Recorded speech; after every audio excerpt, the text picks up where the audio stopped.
welcome back to my channel. Today we are going to discuss practice set 4 related to teaching aptitude. जो हमारा EMRS के Tier 1 paper में एक topic include किया गया है टीचिंग एप्टीट्यूड, उसमें हम कुछ MCQs डिस्कस कर रहे हैं. फर्स्ट है हमारा teachers are closely associated with the days process.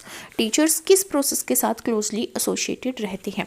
Study के साथ, लर्निंग, इवोल्यूशन के साथ या ऑब्जर्विंग के साथ? तो लर्निंग के साथ वो क्लोजली एसोसिएटेड रहते हैं. इजी क्वेश्चन था. नेक्स्ट हम बात करते हैं the teacher can provide the kind of stimulation to enable the child to become dash learner. Teacher की अंदर कैपेबिलिटी होती है कि वो एक पर्टिकुलर टाइप का स्टिमुलेशन, मतलब बच्चों को अराउजल मतलब करने में हेल्प करता है, मतलब वो प्रोवाइड करता है एक स्टिमुलेशन, मोटिवेट करता है या अराउज करता है बच्चों को. To enable the child to become dash learner. कैसा लर्नर बन सकते हैं बच्चे अगर टीचर उनको क्या बने करे, स्टिमुलेट करे, तो वो क्या बनेंगे, एक्टिव लर्नर्स बनेंगे. ठीक है. नेक्स्ट है at primary level it is better to teach in mother language because mother language में प्राइमरी लेवल पे टीच करना चाहिए. ठीक है. हमारी एजुकेशन पॉलिसी 2020 भी यही बात करती है. बट ऐसा क्यों करना चाहिए, क्यों है बेटर ऐसा, मतलब प्राइमरी लेवल पे जब हम बात टीच करेंगे मदर लैंग्वेज में तो ये क्या करेगी, develop self confidence in children. Self confidence की बात नहीं हो रही है. It makes learning easy. Yes, it will make learning easy. It is helpful in intellectual development. It helps children in learning in natural atmosphere. तो सब सारे ही ठीक है, बट यहाँ पे सबसे स्टिक क्या बैठता है कि ये चिल्ड्रन को उनके नेचुरल एटमॉस्फेयर में हेल्प करती है सीखने में. इसलिए मदर लैंग्वेज में, मदर टंग में बच्चों को इंस्ट्रक्शंस देना बेटर रहता है. नेक्स्ट है Deepawali fair is being organised in your school. ठीक है. What would you like to do. तो आप क्या करना पसंद करोगे?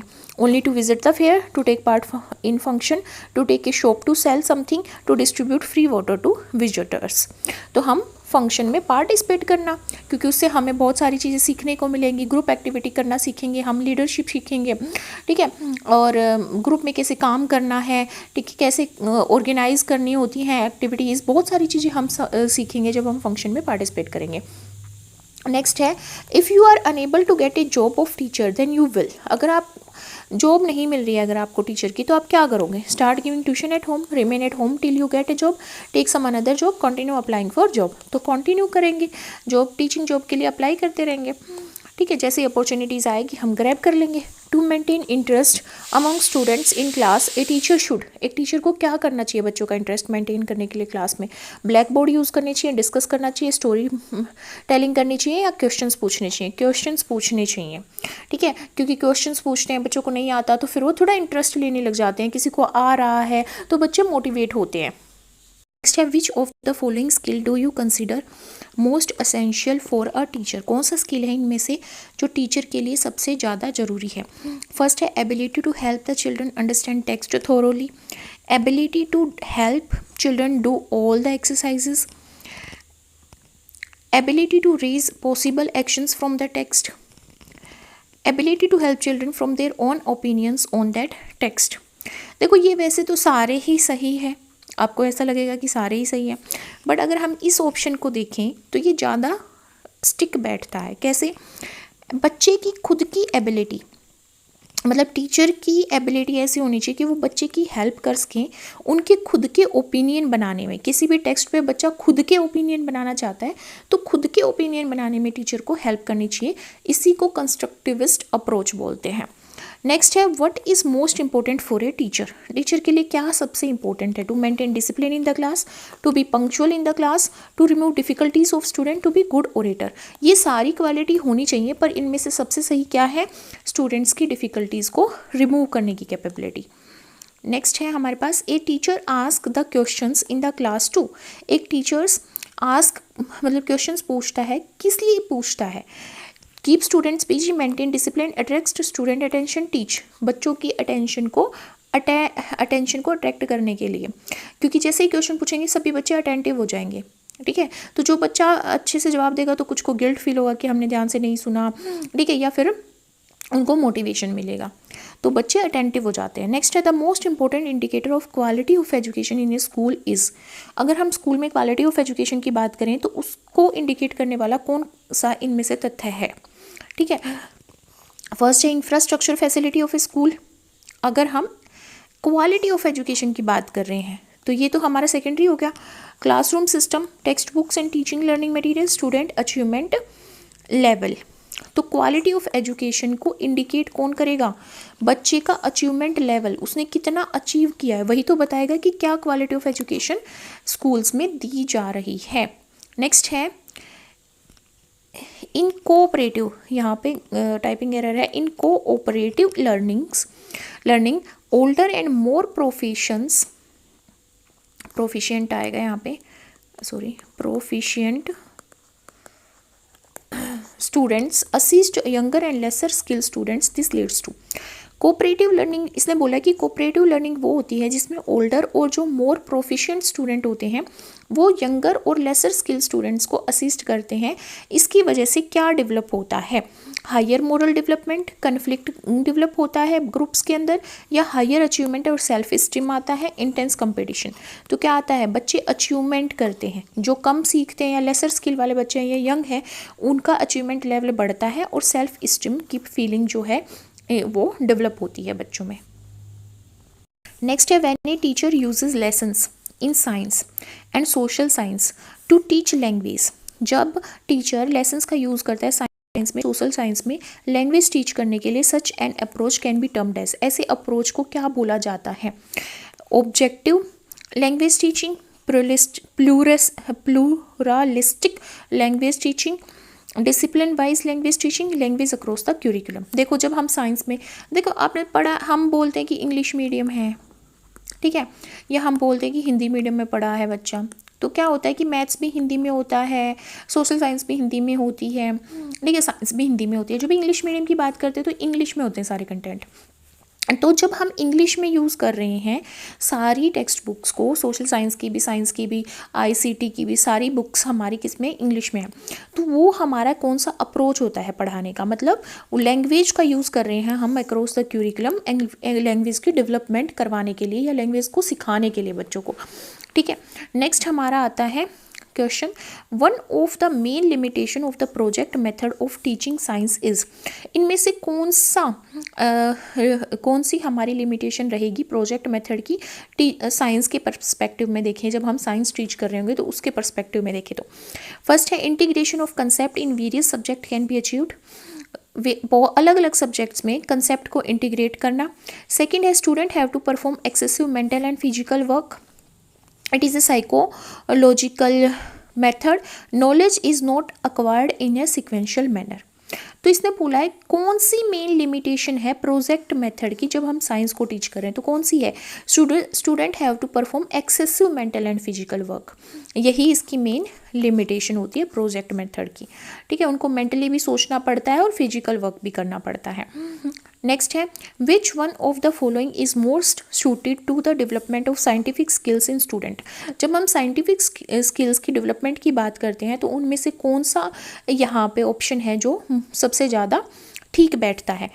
फर्स्ट है performing laboratory work, development of scientific skills की बात करते हैं तो साइंटिस्ट क्या करते हैं? लेबोरेटरी वर्क करते हैं। कंडक्टिंग साइंस क्विज तो टीचर भी कंडक्ट करवा सकता है। ऑर्गेनाइजिंग ए फील्ड विजिट कोई भी करवा सकता है, पेरेंट्स भी करवा सकते हैं इवन। कंडक्टिंग साइंस ओलंपियाड्स, तो सबसे सही क्या है? लेबोरेटरी वर्क, क्योंकि साइंटिस्ट क्या करेंगे? लैब में एक्सपेरिमेंट्स करेंगे। तो अगर हमें साइंटिफिक स्किल्स को डेवलप करना है तो हमें क्या करवाना पड़ेगा? लेबोरेटरी वर्क परफॉर्म करवाना पड़ेगा। नेक्स्ट हमारा which one of the following is the best ways to be a good communicator. इनमें से कौन सा सबसे अच्छा तरीका है एक अच्छा कम्युनिकेटर बनने के लिए? Writing, listening, non verbal communication या स्पीकिंग। तो यहाँ पे जब हम अच्छा कम्युनिकेटर बनना चाहते हैं तो लिसनिंग की जो हमारी जो बोलेंगे गुण होता है वो हमारा बेस्ट तरीका होता है एक अच्छा कम्युनिकेटर बनने के लिए। Which of these is are non verbal signal. इनमें से कौन सा नॉन वर्बल सिग्नल है जिसको बोल के नहीं बताया जा सके? नॉन वर्बल, ठीक है। Good communication, asking questions, answering in class, ये सारे क्या है? वर्बल सिग्नल्स हैं। टोन ऑफ वॉइस क्या है? हमारा नॉन वर्बल सिग्नल है, ठीक है, जिसको इनडायरेक्टली मतलब हम समझते हैं कि भाई इसकी टोन से पता चल रहा है गुस्से में है, खुश है, ठीक है। In communication under which part of the process does expressing the words fall. Communication के अंदर अगर हम देखें तो कौन सा पार्ट प्रोसेस का वर्ड्स को एक्सप्रेस करने के अंदर आता है? Sender, message, channel, receiver. Sender मतलब वर्ड्स को एक्सप्रेस करना कौन एक्सप्रेस करेगा? सेंडर करेगा कम्युनिकेशन में, ठीक है। नेक्स्ट है hearing and seeing are components of which part of the process of communication. सुनना और देखना कम्युनिकेशन की प्रोसेस में किस कंपोनेंट का पार्ट है? किस कंपोनेंट का है? सोर्स का, सेंडर का, रिसीवर का, मीडिया का। रिसीवर, रिसीवर क्या करता है? सुनता है इन्फॉर्मेशन को। जब बात हो रही है तो वो क्या करेगा? डायलॉग को सुनेगा और देखेगा इंसान के हाव भाव, emotions. Stating learning outcomes, faith चाहिए, FAITS, faiths, under which part of pedagogical analysis. जब हम लर्निंग आउटकम की बात कर रहे हैं तो वो किस पेडागोगिकल एनालिसिस के अंडर आता है? Interactive stage, pre active stage, evaluative stage या फीडबैक स्टेज? तो वो किसके अंदर आता है? हमारा प्री एक्टिव स्टेट के अंदर आता है, ठीक है। जब हम किसके आउटकम की बात कर रहे हैं? हम फेथ्स के आउटकम की बात कर रहे हैं। स्टेटिंग लर्निंग आउटकम्स, लर्निंग आउटकम्स की बात करें, लर्निंग आउटकम की बात करें, क्या सीखा है, ठीक है। मतलब लर्निंग से उसका क्या सीख मिली है उसको। लर्निंग आउटकम की बात जब हम कर रहे हैं तो पेडागोगिकल एनालिसिस में कौन सी स्टेज में आता है? प्री एक्टिव स्टेज में आता है। जितना बच्चा एक्टिव होगा उतना अच्छा से वो सीख पाएगा चीज़ें। Which of this is not a part of the interactive stage of pedagogical analysis. इनमें से कौन सा पार्ट नहीं है? नहीं है पूछा है, नॉट ए पार्ट किसका? इंटरेक्टिव स्टेज का। किसमें? पेडागोजिकल एनालिसिस में जब हम इंटरेक्शन करते हैं तो उसका पार्ट इनमें से कौन सा नहीं है? फर्स्ट है गिविंग फीडबैक। जब हम इंटरेक्ट करते हैं तो फीडबैक देते हैं बच्चे को, पहले क्वेश्चंस पुट करते हैं, फिर हम उसको फीडबैक देते हैं कि बेटा तेरे को रीडिंग करने की जरूरत है या राइटिंग करने की जरूरत है या तेरे को अपने आंसर इंप्रूव करने की जरूरत है, ठीक है। Deciding approaches of stimulation presentation. हाँ, हम अप्रोच भी डिसाइड करते हैं कि कैसे हम जब प्रेजेंटेशन देंगे या कोई टॉपिक पढ़ाएंगे तो बच्चों को कैसे स्टिमुलेट करें, कैसे उनको अराउज करें। Deciding on expected learners it responses. जो भी हम लर्नर से चाहते हैं कि वो क्या रिस्पॉन्स दे उसको डिसाइड करेंगे। Determining tools for achievement of learning outcomes. तो हम इसने बोला है जो इंटरेक्टिव स्टेज की बात कर रहा है, इंटरेक्टिव स्टेज में कौन सा नहीं आएगा। तो टूल्स का डिसाइड करना, टूल्स को डिसाइड करना इंटरेक्टिव स्टेज में नहीं आता। फीडबैक भी इंटरेक्टिव में आता है, स्टिमुलेशन भी इंटरेक्टिव में आता है, और रिस्पॉन्सेज जब बच्चा देता है तो उसको एक्सपेक्ट कर रहे हैं हम, वो भी इंटरेक्टिव स्टेज में आ रहा है। नेक्स्ट है the most important part that comes आएगा यहाँ पे, that comes after the deployment, ठीक है, ये कॉन्स, ठीक है। After the deployment of the lesson on the part of the teacher,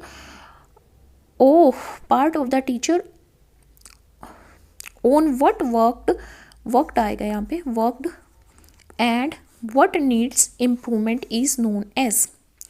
what needs improvement is known as, इसने पूछा है जब भी most important part that comes after the deployment of the lesson. जब डिप्लॉयमेंट हो रही है मतलब पहले से जब टीचर प्लानिंग कर रहा है, डिप्लॉयमेंट मतलब प्लानिंग कर रहा है, प्री योजना बना रहा है, ठीक है, किसकी? लेसन की। तो मोस्ट इंपॉर्टेंट पार्ट जो आता है प्लानिंग के बाद, on the part of teacher के बिहाफ पे, on what worked and what needs improvement is known as, कि क्या काम करेगा जब मैं लेसन प्लानिंग कर रहा हूँ और किस चीज़ में मेरे को इम्प्रूवमेंट की ज़रूरत है, उसको क्या बोला जाता है? Sequencing, reflection, evolution, assessment. Reflection बोला जाता है। इसमें पूछा गया है क्वेश्चन में कि टीचर जब डिप्लॉयमेंट कर रहा है, प्लानिंग कर रहा है, लेसन प्लानिंग कर रहा है, उस टाइम पे वो देखता है कि क्या वर्क करेगा जब मैं इस टॉपिक को या कंसेप्ट को बच्चों को एक्सप्लेन करूँगा, तो क्या वर्क करेगा और कहाँ पे मेरे को इम्प्रूवमेंट की ज़रूरत है, उसको क्या बोलेंगे? टीचर खुद की टीचिंग स्टाइल पे या मटेरियल पे क्या कर रहा है? यहाँ पे रिफ्लेक्शन कर रहा है, रिफ्लेक्ट कर रहा है। नेक्स्ट है higher levels of retention can be achieved through involvement in learning. जो हायर लेवल ऑफ रिटेंशन है मतलब याद कर रखना, काफ़ी लंबे टाइम तक जब याद रहता है बच्चों को, कैन बी अचीव्ड, किससे अचीव किया जा सकता है?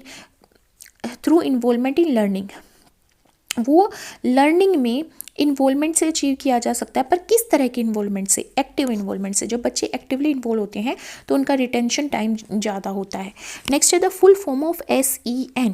SEN की फुल फॉर्म क्या है? Standard essential necessities system evolution network या special education needs satellite education network. तो यहाँ पे क्या होगा? Special education needs. SEN का मतलब क्या है? Special education needs. N interactive model of teaching was design by. Interactive model of teaching की जब हम बात कर रहे हैं तो वो किसने डिज़ाइन किया है? रॉबर्ट ग्लेसर ने, डेनियल डेविस ने, N.A. फ्लैंडर ने और इजलाई सेफर ने।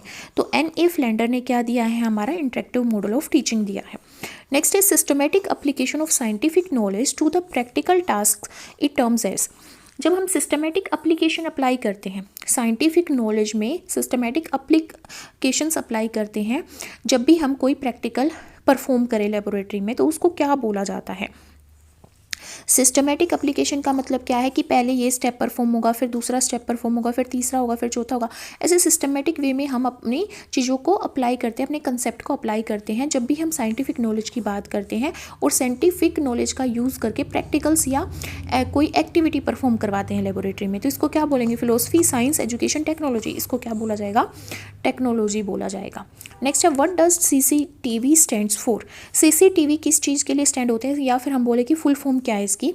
Centralised classroom television, common class television, classroom centre television, post circuit television. तो इसको क्या बोलते हैं? हमारा CCTV का मतलब होता है, यहाँ पे पोस्ट नहीं आएगा, क्लोज्ड सर्किट टेलीविजन आएगा। क्लोज्ड सर्किट टेलीविजन किसको बोलते हैं? CCTV को। नेक्स्ट है which of the following is not the characteristic of educational technology. Educational technology का कौन सा करेक्टरिस्टिक्स इनमें से नहीं है? फर्स्ट है it is based on application of scientific knowledge. Yes, scientific knowledge की एप्लीकेशन अगर हम कर रहे हैं, अभी हमने पीछे क्वेश्चन में देखा, तो उसको टेक्नोलॉजी बोला जाता है। It helps make teaching process objective. Yes, हमें ऑब्जेक्टिव्स पता चलते हैं कि हमें क्या सीखना था, क्या हमारा आउटकम रहा। It encourage learner by controlling the environment.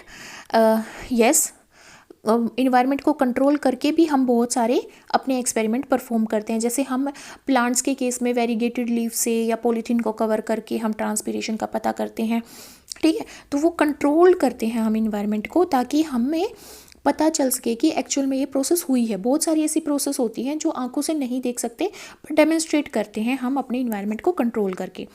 It makes the teaching process monotonous. No, monotonous नहीं होती इससे प्रोसेस टीचिंग की। तो fourth will be the correct answer, क्योंकि नोट द करेक्टरिस्टिक पूछा गया था यहाँ पे।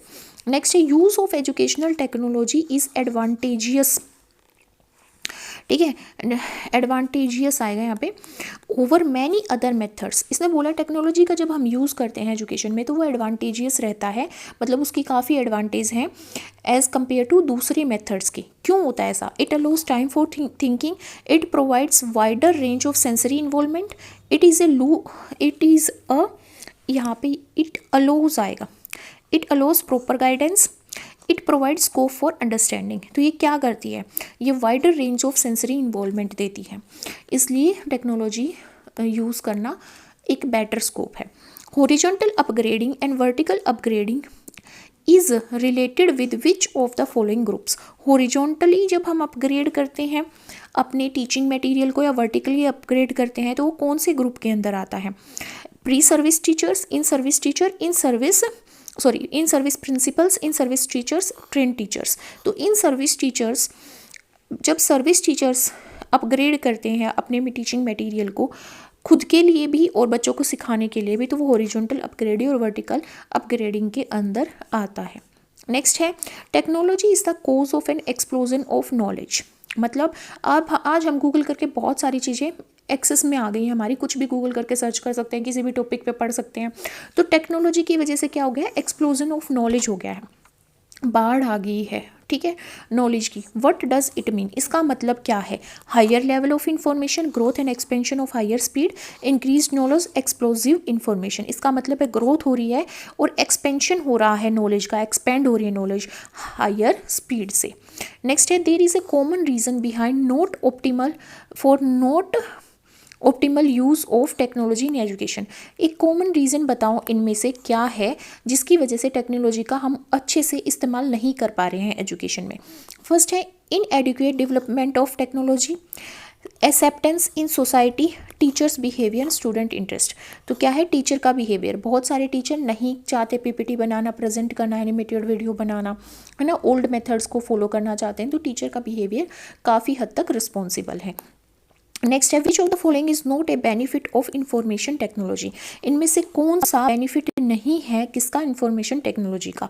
Retrieval of information, preservation of information, detecting information, knowledge explosion.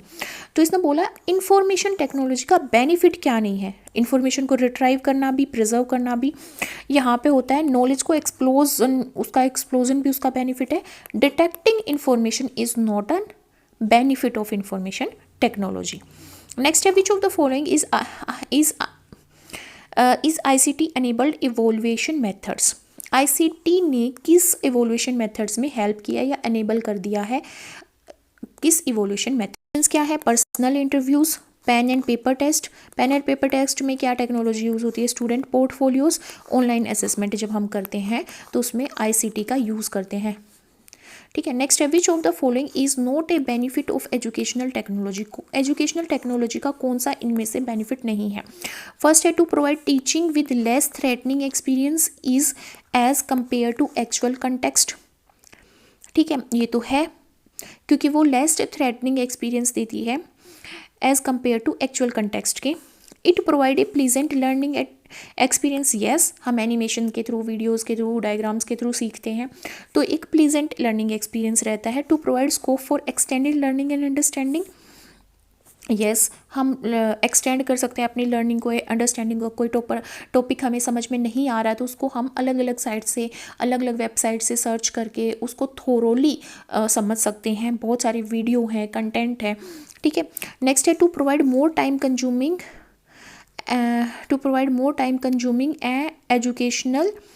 Educational experience, yes, ये टाइम कंज्यूमिंग तो है क्योंकि हम इंडल्ज हो जाते हैं इसमें, कभी हम उसी टॉपिक की हम एनिमेटेड वीडियो देखते हैं, फिर अलग अलग साइट से पढ़ते हैं और फिर अलग अलग वीडियोस देखते हैं, तो वो एक टाइम कंज्यूमिंग हो जाता है, तो यहाँ पे क्या होगा, ये बेनिफिट नहीं होगा, ये एक डिसएडवांटेज होगी।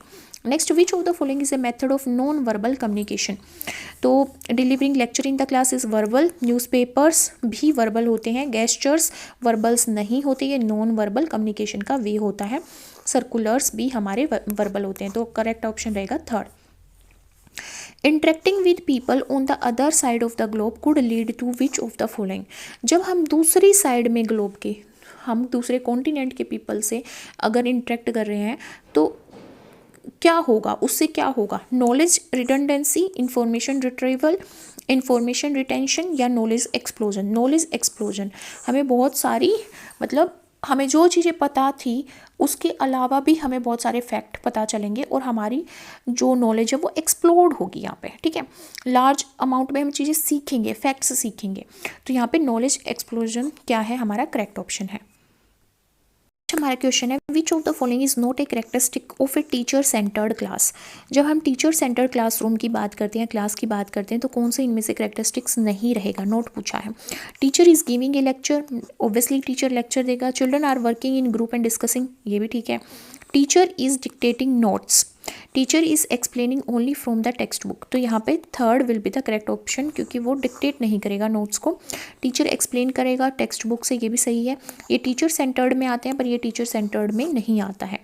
नेक्स्ट है if a child create a work of arts what skills he builds in himself, अगर एक बच्चा आर्ट्स में अपना काम क्रिएट करता है, मतलब बहुत सारी आर्ट क्रिएट करता है डिफरेंट काइंड्स की, तो वो किस स्किल्स को बिल्ड कर रहा है अपने अंदर, coping with emotions and stress skills, interpersonal relationship skills, critical thinking skills, social skills, problem solving skills, fine motor skills, cognitive skills, interpersonal relationship. तो सोशल स्किल्स भी सीख रहा है क्योंकि वो आर्ट को सोशली देखेगा, लोगों को देखेगा, ऑब्जर्व करेगा, और प्रॉब्लम सॉल्विंग स्किल्स भी सीख रहा है, फाइन मोटर स्किल्स क्योंकि वो फिंगर्स का, आइज़ का यूज़ कर रहा है, तो third will be the correct answer. Next है by declaring education as a fundamental right, fundamental right यहाँ पे ये गलत है, India ensures a constitutional provision to provide free and compulsory education to all children up to the age of 6 to 14 years. Next है according to RTE right to education act, right to education act, यहाँ पे comma आएगा, ठीक है। A teacher will spend minimum dash teaching including preparation hours, यहाँ पे hours आएगा, ठीक है, इन अ वीक। वॉकी टोकी से मैं टाइप करती हूँ इसलिए ये थोड़ा हो जाता है, ठीक है। आवर्स इन अ वीक, एक मतलब वीक में कितने आवर्स जो है टीचर काम करेगा, टीचिंग भी उसमें इंक्लूडेड है और उसके प्रिपरेशन आवर्स भी इंक्लूडेड है, 45 आवर्स। नेक्स्ट है this exhibits a basic level of order but the teacher still struggles to maintain it. इनमें से कौन सा बेसिक लेवल ऑफ ऑर्डर को एग्जिबिट करता है बट टीचर उस बेसिक लेवल के साथ भी स्ट्रगल करते हैं? फर्स्ट है dysfunctional classroom environment, orderly restrictive learning environment, daily enabling learning environment, adequate classroom environment. तो इनमें से कौन सा है? Adequate classroom environment will be the correct answer. Next है which of the following is correct according to right of education act 2009 के according कौन सा इनमें से सही है? School can charge capitation fees, schools can use a screening procedure for administration. तो यहाँ पे क्या कर सकते हैं? ना तो स्कूल कौन सा करेक्ट नहीं है राइट टू एजुकेशन एक्ट 2009 के अकॉर्डिंग, ना तो वो कैपिटेशन फीस चार्ज कर सकते हैं, ना ही वो स्क्रीनिंग प्रोसीजर परफॉर्म कर सकते हैं किसी भी बच्चे को स्कूल में एडमिट करने के लिए। तो neither one nor two. Which of the following acts required the state to provide free and compulsory education to all children in the age group of 6 to 14 years? तो कौन सा एक्ट है जो फ्री एजुकेशन प्रोवाइड करता है बच्चों को जो 6 to 14 ईयर्स ओल्ड हैं? तो right of children to free and compulsory education act, ये हमें 2009। For classes 1st to 5th, if there are between 61 to 90 student admitted in a class, इतने student एक क्लास में एडमिट अगर कर दिए जाएँ, then how many teachers are required according to right to education act 2009? तो कितने टीचर्स चाहिए होंगे? 3 टीचर्स चाहिए होंगे, ठीक है। क्यों चाहिए होंगे? क्योंकि 30 स्टूडेंट्स के ऊपर एक टीचर होता है, ठीक है। कितना होता है? एक टीचर होता है। तो कितने टीचर हो गए? 3। टीचर प्यूपल टीचर रेशियो हमारा 30:1 रहता है, मतलब 30 स्टूडेंट्स पे एक टीचर। पर अगर भाई इकोनॉमिकली और सोशली बैकवर्ड एरिया से बच्चे हैं तो 25:1 भी हो सकता है, मतलब 25 बच्चों पे एक टीचर भी हो सकता है। According to right to education act 2009, how many minimum working days are required in your in year आएगा यहाँ पे, in year for class 1st to 5th। कितने वर्किंग आवर्स होने चाहिए 1st से लेके 5th क्लास तक? According to right to education act 2009 के अकॉर्डिंग 200 वर्किंग आवर्स होने चाहिए एक साल में क्लास 1st to 5th, ठीक है। एक साल में इतने वर्किंग आवर्स होने चाहिए। नेक्स्ट है हमारे पास one of the most significant implications of individual differences. इनमें से कौन सा सिग्निफिकेंट इम्प्लीकेशन है या इम्प्लीकेट करेगा किसको? इंडिविजुअल डिफरेंसेस को, फॉर ऑर्गेनाइजिंग एजुकेशनल प्रोग्राम, ठीक है। किसको यूज़ करके वो अच्छे से इंडिविजुअल डिफरेंसेस को क्या कर सकते हैं? इम्प्लीकेट कर सकते हैं एजुकेशन के अंदर। Teacher centric approach, content centric approach, examination centric approach, learner centric approach. तभी तो हमें पता चलेगा कि हर लर्नर डिफरेंट होता है। Individual differences in creativity among school children will help the teacher at the time of. जो इंडिविजुअल डिफरेंसेस होते हैं बच्चों की क्रिएटिविटी में, वो टीचर को किस टाइम पे हेल्प करता है? कंडक्टिंग समेटिव इवोल्यूशन के टाइम पे, या ऑर्गेनाइजिंग जब वो टीचिंग लर्निंग प्रोसेस को ऑर्गेनाइज कर रहा हो उस टाइम पे हेल्प करते हैं टीचर को, या planning instructional act, judging impact of teaching. तो जब टीचर ऑर्गेनाइज करता है लर्निंग प्रोसेस को कि क्या उसको मटेरियल यूज़ करना चाहिए, कितना पढ़ाना चाहिए, कैसे क्वेश्चंस पुट करने चाहिए, ठीक है, ये सारी चीज़ें करते टाइम जो इंडिविजुअल डिफरेंस है स्कूल के बच्चों में, उनकी क्रिएटिविटी के अंदर जो इंडिविजुअल डिफरेंस है वो टीचर को हेल्प करता है उसके टीचिंग लर्निंग प्रोसेस को ऑर्गेनाइज करने में। Which of the following is not an example of inter-individual difference? Inter-individual difference का कौन सा एग्जाम्पल नहीं है पूछा है। The child is black in color, child is fat, the child like potatoes, nose of the child is sharp। तो ये सारे क्या इंडिविजुअल डिफरेंसेस हैं, पर पोटैटोज तो बच्चों को पसंद ही होता है ना, मोस्टली बच्चों को, एक आधे को छोड़ दें तो कौन सा एग्जाम्पल नहीं है? Third will be the correct answer. Individual differences will be more relevant in which of the following context, इनमें से कौन से कंटेक्स्ट में इंडिविजुअल डिफरेंस ज़्यादा रेलिवेंट रहेगा? Designing a teaching learning system, assessing students performance, developing a remedial program, conducting diagnosis. जब हम remedial programme develop कर रहे हैं तो उस टाइम पे हमारा इंडिविजुअल डिफरेंस ज़्यादा रेलिवेंट रहता है, क्योंकि हम इसी तरीके से रेमेडियल प्रोग्राम लेके आते हैं कि कुछ बच्चे जल्दी एक ही बारी में सीख जाते हैं, कुछ को रिपीटिशन की जरूरत होती है, किसी को रेमेडियल टीचिंग करवाने की जरूरत होती है। हमारे पास individual differences in intelligence are due to, intelligence में जो इंडिविजुअल डिफरेंसेस होते हैं वे इनमें से किस फैक्टर की वजह से होते हैं? जेनेटिक फैक्टर की वजह से होते हैं, only environmental factor, genetic and economic factor, many factors including genetic and environment. तो बहुत सारे फैक्टर्स होते हैं, जेनेटिक भी मेजर रोल प्ले करती है और इन्वायरमेंट भी मेजर रोल प्ले करता है। इन्वायरमेंट में आ गया फैमिली कैसी है, इकोनॉमिक बैकग्राउंड कैसा है, ठीक है, पेरेंट्स पढ़े लिखे हैं या नहीं, उसका फ्रेंड सर्कल कैसा है, सोशली कैसे प्लेस में रहता है वो, जेनेटिक भी उसके पेरेंट्स का कैसा जीन था, ठीक है, वो भी मैटर करता है। नेक्स्ट है individual learners differ from each other in, individual जो लर्नर्स होते हैं वो एक दूसरे से किस चीज़ में भिन्न होते हैं? Principle of growth and development में, रेट ऑफ डेवलपमेंट में, सीक्वेंस ऑफ डेवलपमेंट या journal capacity for development. Journal capacity of development सबकी सेम होती है, सीक्वेंस ऑफ डेवलपमेंट भी हम प्रिडिक्ट कर सकते हैं, principle of growth and development नहीं हो सकता, रेट ऑफ डेवलपमेंट अलग हो सकती है, सब बच्चों की अलग होती है रेट ऑफ डेवलपमेंट। कि कोई होता है कि जो बच्चा 1 साल का चल जाता है, कोई होता है 9 महीने का चलता है, कोई 1.5 साल का चलता है, तो रेट ऑफ डेवलपमेंट डिफरेंट है, बट हमें पता है कि सब बच्चों को चलना सीखना ही है, ठीक है, तो वो हमारा पहले से हमें पता है। Every learner is unique means that हर एक लर्नर अलग यूनिक होता है। इसका मतलब क्या है? No two learners are alike in their abilities, interest and talents. इसका कहने का मतलब ये है learners do not have any common qualities nor do they share common goals. Common curriculum for all learners is not possible.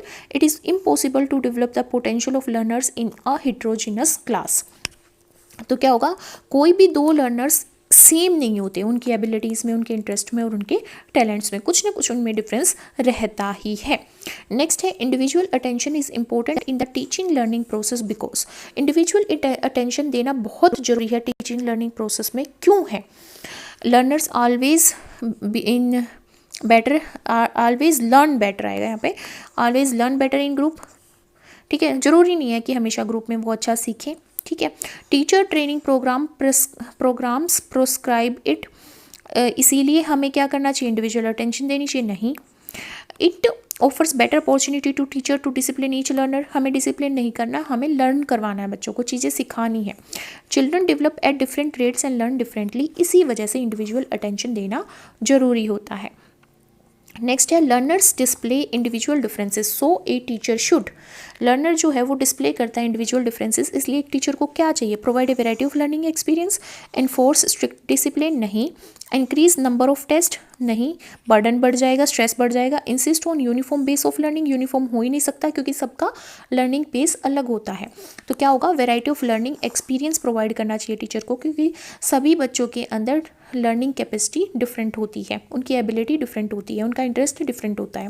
Next है school should cater to individual differences to. कैसे cater करना चाहिए? नैरो आएगा यहाँ पे, narrow the gap between individual students, even on abilities and performance of students, understand why students are able or unable to learn, make individual student feel exclusive। देखो इसने पूछा है स्कूल्स कैसे कैटर कर सकते हैं इंडिविजुअल डिफरेंसेस को, वो ये समझ के कि कैसे क्यों स्टूडेंट्स सीख पाते हैं कोई चीज़ और क्यों वो नहीं सीख पाते। अगर इस डिफरेंस को समझ जाएंगे स्कूल तो वो इंडिविजुअल डिफरेंस को ईजिली कैटर कर सकते हैं। नेक्स्ट है mastery orientation can be encouraged by. Orientation को मास्टर करके मतलब मास्टर करना कैसे एनकरेज किया जा सकता है? फर्स्ट है focusing on student individual effort, student के इंडिविजुअल इफर्ट पे फोकस करके, comparing student successes with each other, assigning lot of practice material at home as home assignment, taking an expected test.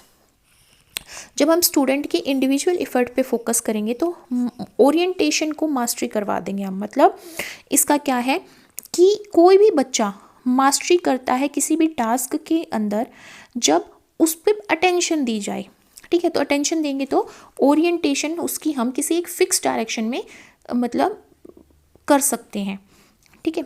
Mastery करवा सकते हैं मतलब उसकी। Next है what kind of support can a school provide to address the individual differences in students. Students की individual difference को address करने के लिए स्कूल क्या स्पोर्ट प्रोवाइड कर सकता है। Follow a child centered curriculum and provide multiple learning opportunity to students. Yes, सही है। चाइल्ड सेंटर्ड क्यूरिकुलम होगा तो इंडिविजुअल डिफरेंस को ध्यान में रख के हम क्यूरिकुलम बनाएंगे, टेक्स्ट बुक बनाएंगे और रेमेडियल टीचिंग करेंगे।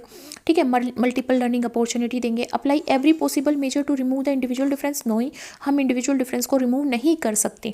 Refer slow learners to special school. नहीं, हम स्पेशल स्कूल्स में नहीं भेज सकते क्योंकि हमारी एजुकेशन पॉलिसी इंक्लूसिव एजुकेशन की बात करती है, सभी बच्चे एक ही जगह पे पढ़ेंगे। Follow same level of curriculum भी फॉलो नहीं कर सकते, तो क्या होगा हमारा, first will be the right option. The individual differences of student in a classroom are. क्या है इंडिविजुअल डिफरेंसेस? डिसएडवांटेजेस है, as teacher need to control a diverse classroom. No, ठीक है, डिसएडवांटेजेस नहीं है। Detrimental as they lead to student conflict. नहीं। inexpedient as